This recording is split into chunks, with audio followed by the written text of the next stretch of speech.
दोस्तों, एक बात तो आपने सुनी होगी कि बाप तो आखिर बाप ही होता है। बेटा चाहे कितनी भी तरक्की कर ले, कभी वो अपने बाप का बाप नहीं बन सकता। आज की इस वीडियो में हम दो ऐसे देशों के बारे में आपको बताएंगे जो पहले के समय में एक ही देश हुआ करते थे। दोनों देशों की संस्कृति, भाषा और कल्चर में काफी समानताएं देखने को मिलती हैं। यहाँ तक कि दोनों ही देशों का रहन सहन और खान पान भी काफी हद तक एक जैसा है। दोनों देशों में और भी कई सिमिलैरिटीज है और सबसे मजे की बात तो ये है कि दोनों देशों का राष्ट्रीय गान भी एक ही शख्स ने लिखा है। हम बात कर रहे हैं भारत और बांग्लादेश की, जिसके बीच आज काफी अच्छे रिश्ते माने जाते हैं। आज भारत की तरह ही बांग्लादेश भी काफी तेजी से डेवलपमेंट कर रहा है। भारत और बांग्लादेश में कौन सा देश है बेहतर, इसके लिए हमें दोनों देशों का डिटेल में कंपैरिजन करना होगा। आज की इस वीडियो में हम कई पैरामीटर्स के आधार पर भारत और बांग्लादेश की तुलना करेंगे और जानने की कोशिश करेंगे कि आखिर दोनों में से कौन सा देश ज्यादा बेहतर है। लेकिन वीडियो को शुरू करने से पहले अगर आप हमारे चैनल पर पहली बार विजिट कर रहे हैं तो प्लीज सब्सक्राइब कर लीजिए। Population and area. दोस्तों, भारत और बांग्लादेश दोनों ही काफी अधिक आबादी वाले देश हैं। वर्तमान समय में भारत की आबादी 142 करोड़ का आंकड़ा पार कर चुकी है। वहीं दूसरी ओर बांग्लादेश की टोटल पॉपुलेशन करीब 17 करोड़ है। यानी भारत की आबादी बांग्लादेश के मुकाबले 8 गुना अधिक है। दोनों देशों के लैंड एरिया में भी बड़ा अंतर देखने को मिलता है। भारत कुल 32,87,263 स्क्वायर किलोमीटर एरिया में फैला हुआ है, तो वहीं बांग्लादेश साइज में भारत के आगे काफी छोटा नजर आता है। बांग्लादेश का टोटल एरिया 1,48,460 स्क्वायर किलोमीटर का है। आबादी के हिसाब से बांग्लादेश का क्षेत्रफल काफी कम है। यही कारण है कि बांग्लादेश में काफी ज्यादा भीड़ भाड़ आपको नजर आएगी।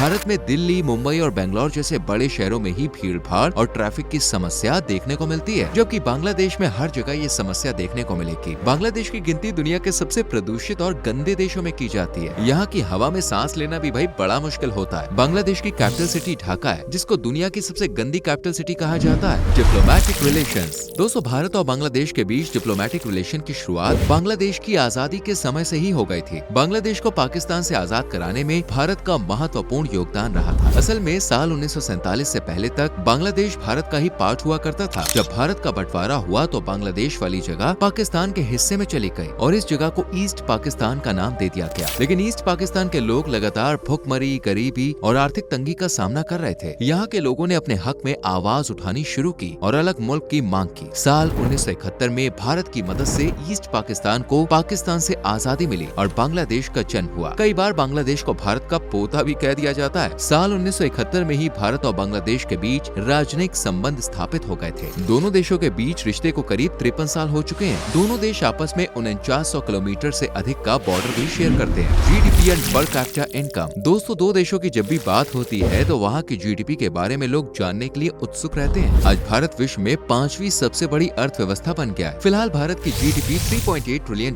के आसपास है। वहीं बांग्लादेश अभी इस लिस्ट में काफी पीछे है। इस देश की जीडीपी $460 बिलियन के आसपास है। हालांकि दोस्तों, प्रति व्यक्ति आय के मामले में आज बांग्लादेश का पलड़ा भारी नजर आता है। भारत के लोगों की सालाना प्रति व्यक्ति आय $2600 है, तो वहीं बांग्लादेश के लोग सालाना $2700 से ज्यादा की कमाई कर रहे हैं। हालांकि मिलीनियर्स और बिलियनियर्स के मामले में भारत ही अपने पड़ोसी मुल्क से आगे नजर आता है। भारत की जीडीपी एग्रीकल्चर और सर्विस सेक्टर पर आधारित है। मैन्युफैक्चरिंग सेक्टर में भी भारत तेजी से अपने पैर मजबूत कर रहा है। आईटी इंडस्ट्री में भारत दुनिया का नेतृत्व करने की दिशा में आगे बढ़ रहा है। वहीं दूसरी ओर बांग्लादेश की जीडीपी आज पूरी तरह टेक्सटाइल इंडस्ट्री पर निर्भर हो गई है। बांग्लादेश को वर्ल्ड में टेक्सटाइल किंग के नाम से पहचान मिलने लगी है। आज बांग्लादेश दुनिया में दूसरा सबसे बड़ा टेक्सटाइल एक्सपोर्ट करने वाला देश बन गया है और इसने इंडिया, अमेरिका, फ्रांस व ब्रिटेन जैसे देशों को भी पीछे छोड़ दिया है। बांग्लादेश ने साल 2022 में $38 बिलियन से ज्यादा का ट्रेड किया था, तो वहीं 2023 में $45 बिलियन का कपड़ा इसने दूसरे देशों को बेचा था। 1 करोड़ से ज्यादा लोग आज बांग्लादेश में कपड़ा सेक्टर से जुड़े हुए हैं। आज बांग्लादेश के कुल एक्सपोर्ट में से 80% हिस्सा केवल टेक्सटाइल इंडस्ट्री का है। 5500 से ज्यादा टेक्सटाइल इंडस्ट्री बांग्लादेश में मौजूद है। बांग्लादेश के कपड़े की क्वालिटी भी काफी अच्छी मानी जाती है। इसके अलावा जूट, सीमेंट, केमिकल, इंजीनियरिंग और शुगर का उत्पादन बड़े पैमाने पर किया जा रहा है। Religion, language and literacy rate. दोस्तों, जैसे कि हमने आपको वीडियो की शुरुआत में बताया था, भारत और बांग्लादेश के बीच धर्म, संस्कृति और भाषा को लेकर काफी समानताएं नजर आती हैं। ऐसा इसलिए क्योंकि 75 साल पहले तक बांग्लादेश भारत का ही हिस्सा हुआ करता था। आज भारत में 80% हिंदू, 14% मुस्लिम के साथ साथ सिख, बौद्ध, जैन और ईसाई धर्म के लोग भी रहते हैं। भारत एक सेकुलर कंट्री है जहाँ सभी धर्मों का समान रूप से सम्मान किया जाता है। देश में सभी धर्म के लोग आपसी प्रेम और भाईचारे के साथ रहते हैं। दूसरी ओर बांग्लादेश जब आजाद हुआ था तो ये भी एक सेकुलर देश था, लेकिन साल 1988 में इस देश ने अपने संविधान में बदलाव करके खुद को इस्लामिक राष्ट्र घोषित कर दिया था। आज बांग्लादेश में 91% आबादी मुसलमानों की है और करीब 8% हिंदू यहाँ पे रहते हैं। और 1% अन्य धर्मों के लोग भी बांग्लादेश में रहते हैं। बांग्लादेश और भारत दोनों ही देशों में आज शिक्षा को काफी अधिक तवज्जो दी जा रही है। बांग्लादेश में एजुकेशन को कितना महत्व दिया जाता है, इसका अंदाजा आप इससे ही लगा सकते हैं कि जब देश में बाढ़ आ जाती है तो नाव पर बच्चों के स्कूल चलाए जाते हैं और एक भी दिन पढ़ाई का नुकसान नहीं होता। बांग्लादेश का लिटरेसी रेट 75% तक पहुंच गया और धीरे धीरे इस संख्या में सुधार देखने को मिल रहा है। वहीं भारत का लिटरेसी रेट करीब 80% के आसपास है। कई शहरों और राज्यों में आंकड़ा 90% से भी ज्यादा पहुंच गया है। भारत में सबसे ज्यादा बोले जाने वाली भाषा हिंदी है, लेकिन इसके अलावा संविधान में 22 अन्य भाषाओं को जगह दी गई है। हमारे देश में हर 20 कोस में लोगों की भाषा में परिवर्तन देखने को मिलता है। वहीं बांग्लादेश में सबसे ज्यादा बांग्ला भाषा का ही इस्तेमाल किया जाता है। देश की करीब 99% आबादी बांग्ला भाषा का ही इस्तेमाल करती है। डिफेंस बजट, बात करें भारत और बांग्लादेश की ताकत की तो आज भारत की गिनती दुनिया के सबसे ताकतवर देशों में की जाती है। भारत की थल सेना, नौसेना और वायुसेना दुनिया के बड़े बड़े देश की सेना से मुकाबला करने की हिम्मत रखती है। भारत एक परमाणु संपन्न देश भी है। वहीं दूसरी ओर बांग्लादेश ताकत के मामले में दुनिया में 45वें नंबर पे आता है। बांग्लादेश की अपनी खुद की मिलिट्री तो है, लेकिन वो कोई खास पावरफुल भी नहीं है। असल में बांग्लादेश सबसे ज्यादा भारत से ही अपनी सीमा साझा करता है और बांग्लादेश और भारत के बीच काफी अच्छी दोस्ती मानी जाती है। इसी वजह से बांग्लादेश को कभी पड़ोसी मुल्कों से खतरा ही महसूस नहीं हुआ। बांग्लादेश के पास कोई परमाणु हथियार भी नहीं है। भारत हर साल अपने डिफेंस सिस्टम को मजबूत करने के लिए $75 बिलियन